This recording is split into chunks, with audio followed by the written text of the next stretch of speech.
Huh?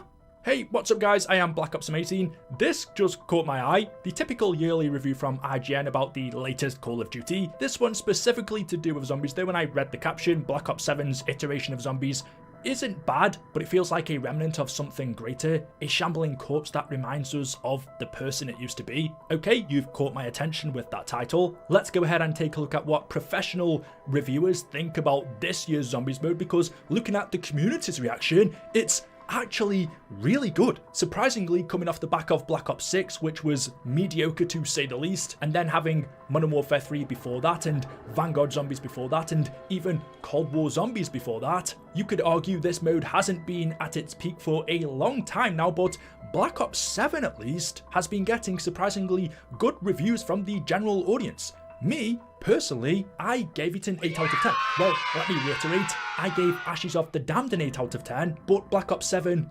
itself, it's difficult to judge because we only have one map. It could be that Ashes is really good, but the next one ends up being totally trash. I'm not yet convinced it's the mode itself that's amazing, because let's be honest, it's not that different from BO6 gameplay wise, so it may be that Ashes of the Damned is really carrying it, but taking what I'm playing as a whole, this year's Zombies mode is really good in my opinion, and that seems to be the general consensus with everyone else as well. So I thought, especially based off the title I've just read, it would be interesting to see what IGN are thinking about it, who are supposed to be professional video game reviewers, right? This was written by Will. It says he's been covering games for IGN since 2021. That doesn't mean he hasn't played zombies before then. They wrote, after 2 weeks of ups and downs with BO7 Zombies mode, my feelings are mixed. I think this version has all of the things that make zombies good. A cleverly designed questline, a cool map, the joy and despondence of the mystery box, and Call of Duty's consistently fun gameplay.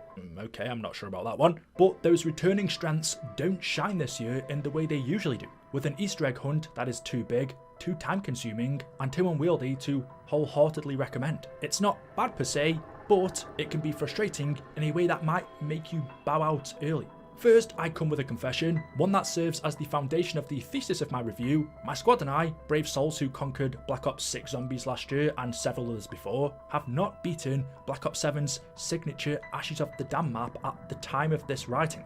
Instead, the attempt fractured our group, perhaps permanently.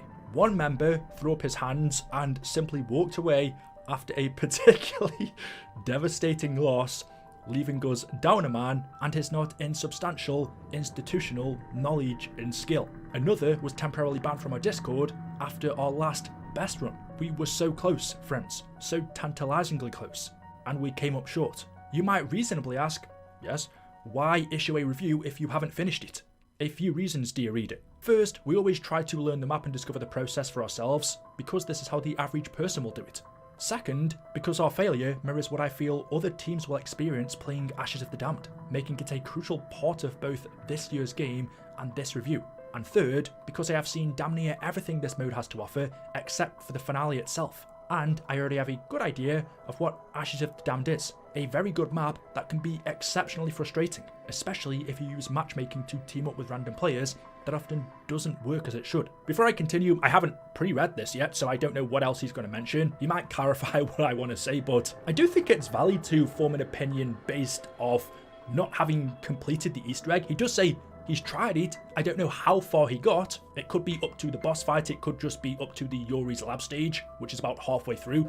I don't know, so it's hard to say. If you got up to the boss fight and died trying to do it, you can definitely form a really good opinion. At the same time, if you've attempted to complete it multiple times, but keep failing at a certain step, that might be on you difficulty-wise, because I don't think, besides from the boss fight, the Ashes Easter egg is difficult. The steps are easy, and the harder parts in quotation marks, for example, Yuri's lab, when it all fills with smoke and you are attacked by the zombies and have low health, there are simple solutions such as just using toxic growth. And also, I get wanting to do it for yourself, but watching a guide showing you the best ways to do the steps makes the Easter egg very easy. It is the boss fight itself which is the most difficult in my opinion, especially before it was nerfed. So to be fair, I think most of what he said so far is valid because it's purely just based on his experience. I will say though, you probably need to get a little bit better if you know how to do the steps but you're dying whilst doing them, because they're not that difficult. Although I will give you annoying having to find the keys for the Box of Sorrows or whatever it's called, unless you know the exact location where they are, especially in the crashed rocket area. My first few games, it took me about half an hour just to find where those things were located because they were really difficult to see. So yes, compared to Black Ops 6 or Black Ops Cold War, this is probably the most fiddly Easter egg and time consuming and most complex that we have had. But I don't quite think it's difficult, especially compared to Black Ops 1 to BO4. Getting back to it though, he then goes on a little bit of a rant which has nothing to do with zombies, but he continues with, there is allegedly a story here. Your characters are dropped somewhere into the Dark Ether where they run into a guy called the Warden who looks like the sexy ghoul from the Fallout series. Okay. After transmogrifying you into the semi-living by having a weird skull in a bridge cap sap some of your life essence away like he is the six-fingered man from the Princess Bridge. You're dropped into Ashes of the Damned and left to figure out what the hell is going on. All of it is very well produced and so goofy that the only thing I could do was watch the introductory cutscene while emulating the face that I imagine a cow would make if you gave it Okay bro, where are we going with this? Yeah, choosing certain characters gives you more story dialogue, but there's nothing crazy here unless you're already far too invested in zombies lore. If that's your bag, Godspeed. I'm here to shoot stuff. So okay, he's not interested in the zombie story, that's fair enough. I personally am, as you can tell by the channel. I love it, in fact I prefer it more than the gameplay, but I would imagine there is a lot of normal players out there who just don't care about the story and want to play the game. I will say though, you're missing out. This year especially, if Black Ops 6 put you off the zombie story, that's understandable, but this one, it's only just started, and it seems like it's going to be interesting, so if you're not into it, that's fine, and it has a long history, so I'd understand that, although I will say, give it a try, and if you want a place to start off, I've got I think it's an 8-hour long video on my channel telling you the entire story up until the beginning of Black Ops 7. I will leave the link to that in the description if you're interested, but he does admit he's not interested in the story. However, the intro cutscene was good. Many of the pain points from last year remain early on. For instance, you can't make your loadout until you hit level 4, which means if zombies is all you want to do in Black Ops 7, and for me it is, you're stuck with a pistol and whatever you can earn buying stuff off the walls after you've dispatched enough of the undead. Remember when games just let you have fun from the onset instead of unlocking it? I don't really think this is a necessary point at all because it takes you, maybe about 10-20 minutes to reach level 4, unlock your weapons, where then you can just save and quit and load back in, or just quit and start a new game. You won't get very far. And also to that I would say, this is how classic zombies worked, where you would only load in with a pistol and not your loadout. Treyarch locking loadouts until level 4 gives you that experience for a short while. I get what he's saying, why not just allow you to choose your loadout at level 1, but to me that's a bit of a nothing point. Otherwise, the underpinnings of zombies feels much the same. You're on a map, you open up new doors and paths with currency you earn, and you've got pack-a-punch machines to upgrade your guns. There's additional armor you can apply plastered to the walls, an arsenal to really crank up specific aspects of your weapons, gobblegums for a little flavour if your mouth is lonely and you want a mid-battle pick-me-up that can make your run easier, and so on. And of course, while you're managing all of this, the undead rise and hunger for flesh. The gameplay is similar to last year's. I love sliding into a group of zombies and firing off a shotgun until they're just pasting all that.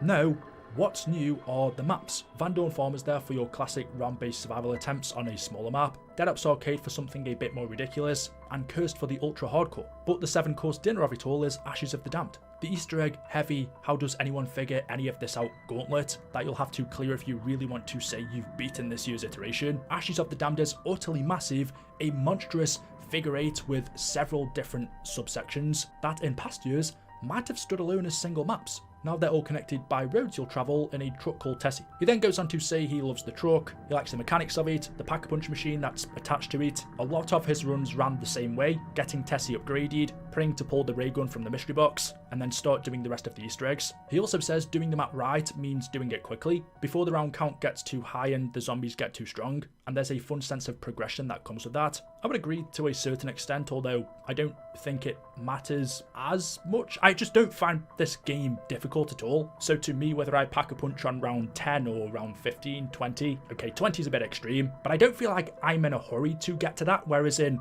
Black Ops 3 zombies or BO2, BO1, I did. I needed Juggernog as early as possible. I needed Pack-a-Punch as early as possible. I don't feel that sense of urgency in BO7, but I get what he's saying. He mentions how the Klaus step as a part of the main Easter egg is a little bit fiddly, having to throw stuns to wake him up. That's understandable. He also says for the retina part of the Easter egg, no matter how hard he tried to stare at the retina scanner, the little bar would not go up. Needless to say, we died.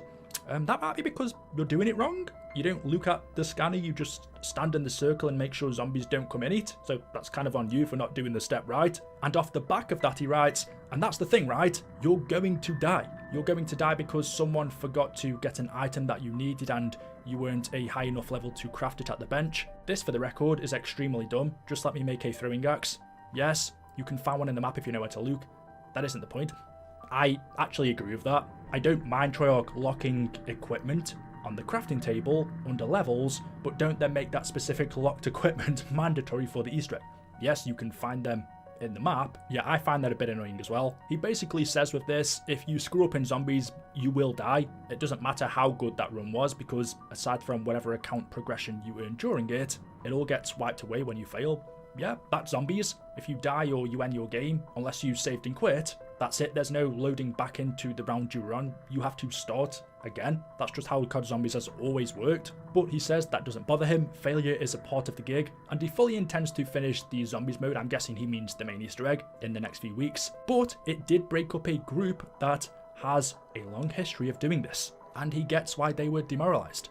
After their best run, they got really close to the end before someone screwed up and it all came crashing down, and one of his best friends then refused to play anymore. Quoting him, he said, "I already have a job and it's really stressful. The last thing he needs to do is come home and have to deal with this nonsense." Dude, I get that. Zombies does take a lot of time. And for that reason, how many normal people who just don't have an hour or two to spare in the day are going to attempt the Easter egg? Because it's not about attempting it once. For a lot of players, they're probably going to have to attempt it multiple times to then get to the boss fight and probably die. I do get that. I put across the suggestion, I think it was last week in a video, where I said, and someone said to me that Infinite Warfare Zombies did this. I forgot. When you reach the boss fight, the arena should just be unlocked permanently then. So if you ever load into a game of zombies, you can immediately go to the giant floating pyramid, the boss arena, and press X to go inside and keep attempting the boss fight so that you can master it. Because these boss fights are really fun, but even I find it annoying. I know there's people who just love to do Easter eggs over and over again. I don't find it fun doing the main Easter egg steps over and over again, but I do find the boss fights really fun. So I would love just to be able to do the Easter egg once and then have the boss fight permanently unlocked so I can just keep going into it, because they're really cool, but once I've done the steps once, I don't want to keep doing them. I don't want to have to keep unlocking Klaus and doing the retina scan part, as he calls it, or collecting the keys. But I could do the boss fights 100 times. To me, they are continuously fun. I love the challenge of that. I don't know if he's a casual player, I don't want to offend him, but a lot of players like this would probably really benefit from that and try it. I reckon there are a lot of players out there who just won't even attempt to do the main Easter eggs because they know when they get to that boss fight, they're just going to die anyway. So they'll be like, well, I'm not going to waste an hour or two of my day attempting it if I'm just going to die at the boss fight and have to keep doing it. If they can complete the main steps and then have the boss fight unlocked permanently as soon as they enter the arena, that might be a great incentive, because I think it's like 2% of players complete the main Easter eggs anyway, which is a really low amount. It's just such a waste for Treyarch to create these amazing boss fights only for 98% of the player base to not even experience it. And he says here, that sentiment feels like an indictment of this year's Zombies to me. It's so big and so long and so unforgiving that a lot of people simply won't be able to complete it naturally, even if they do know all of the steps, because they'll either have bad teammates or get unlucky or just get discouraged from failing several times and give up. It also feels more than a little pay to win with the Gobblegum situation, and with how much simply grinding levels improves your chances because you have better stuff. If all you want to do is play zombies, both of those things drag the experience down. I'm not saying it shouldn't be a challenge, but it probably shouldn't have people comparing it to their job either. I fear the good folk behind this year's Zombies mode have gotten so lost in the source that attempting to please the hardcore zombies community may have come at the cost of letting regular people complete the map. That's interesting to me because he literally said earlier on he's completed the BO6 Easter eggs. I don't find Ashes of the Dams any more difficult, so it's interesting how they're really struggling with this one, but seemingly not the others. Honestly, the biggest problem we ran into most of our runs was other people. We had teammates that didn't speak English. I don't hold that against them at all, it just makes communication difficult. Teammates that barely contributed or didn't collaborate at all, and so on. In fact, basically every good run we had early on was derailed by our match-made 4th player. We normally roll with a full squad of 4, but not everyone was available to play every night. I cannot imagine trying to do this with an entirely match-made group. And eventually he just turned off autofill and they ran it with a group of 3. Yeah, that's kind of on you again, dude, because absolutely no one, I'm assuming you're talking about the main quest here, absolutely no one attempts to do main Easter eggs with randoms. Yeah, it's virtually impossible. His final verdict was, I'm in 2 minds about zombies this year. I think Ashes of the Damned is a good map when it works, and that playing it with a good group is enjoyable. I think the core of the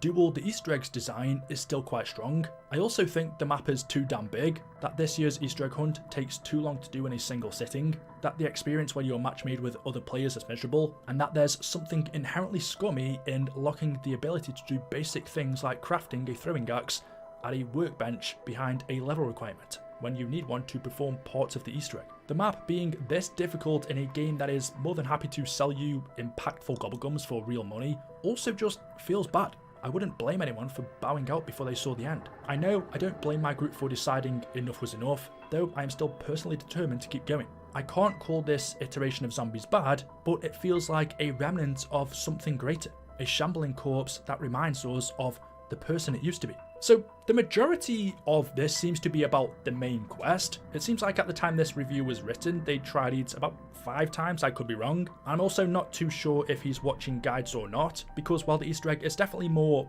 fiddly and yes, more annoying than any in Black Ops 6 or Cold War, I don't find it that much more difficult. So tedious, yes. Difficult, I can't really get on board with, but that seems to be the main complaint. He does say the map is good, although it's too big. Again, I don't agree with that. I think it being this big makes it especially unique. It's not the standard round-based map. The size of it means you can have a vehicle, and it's actually not that big. The foggy areas are quite small, and you also have the jump pads to jump from location to location, so you're really not running about that much. You can easily, once you're fully set up, stay in one location, especially with the Pack-a-Punch being on the back of the vehicle. So I don't find the size of the map a valid complaint either. Is BO7 Zombies a remnant of something greater? A shambling corpse that reminds us of what it used to be? Well, considering he gives it a 6, like I said, I gave it an 8, so he clearly doesn't rate it as much as I do, but I also don't rate it as much as BO3 or I really liked Black Ops 4, I know a lot of people didn't, that's personal for me. At the same time, I think it's much better than anything we've received over the past 5 years. So yes, it's probably a remnant of what the mode used to be, but that doesn't mean it's bad, right? That just means it's a little bit worse, or it's not quite as good, but it's still good. It is also difficult to judge because we only have the one map. Like I also mentioned at the beginning, I am a little bit wary that this map is just really good and the game itself is just not much more than a carbon copy of Black Ops 6 in terms of gameplay, its features, its augment system. They're all the same perks besides from Wisp-T. The gameplay itself, just how it feels to play, doesn't feel that much different, but there are improvements such as the storyline. I do kind of fear it is the map that's really good. There is only 1 week to wait until the next one though, so I can judge it fairly then. But yeah, overall this is not a bad review. I think 6 is harsh, considering he doesn't say it's a bad game, just that he doesn't think it's as good as it used to be. It's more so he's basing it off the main Easter egg being difficult. When maybe you guys disagree, you'll have to let me know in the comment section below. It's not right, it's just tedious. But if you know how to do everything, it's easy. What would you guys give it though out of 10? Let me know in the comment section below. As always, hopefully you've enjoyed. Drop a like rating if you have. Make sure you are subscribed to the channel, and I'll see you in the next one. Until then, goodbye. Okay, all done. Nothing too crazy there. Just going to scroll back up now. Going to click off this article, just make sure I... Wait, hang on. Wait, what?